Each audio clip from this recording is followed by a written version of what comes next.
Kuka sä oot? Kerro vähän itsestäsi. Moi, mä oon Viivi ja mä oon 11-vuotias ja mä käyn Töölön alasteen koulua. Mun lempiaineet koulussa on ranska, liikunta ja kuvis. Ja mä harrastan yleisurheilua ja futista.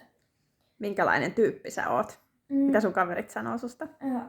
Fiksu, nopea ja hauska. Okei. Mitäs muuta sulla tulee mieleen? Mitä sä tykkäät tehdä vapaa-ajalla?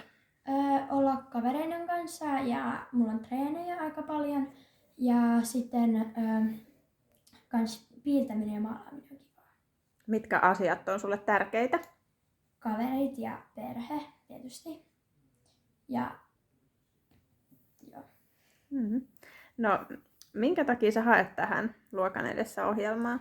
No, se olisi aika kiva päästä, koska se olisi uusi kokemus ja se olisi kiva ja ehkä vähän jännittävääkin.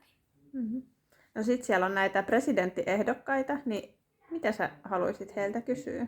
No, että jos lapsilla olisi äänioikeus, niin miksi mun pitäisi äänestää just sitä?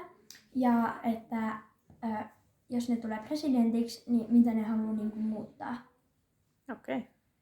Tuleeko sulle jotain muuta mieleen, mitä sä haluaisit vielä kysyä tai sanoa tähän videoon? Toivottavasti pääsen ohjelmaan. Moikka!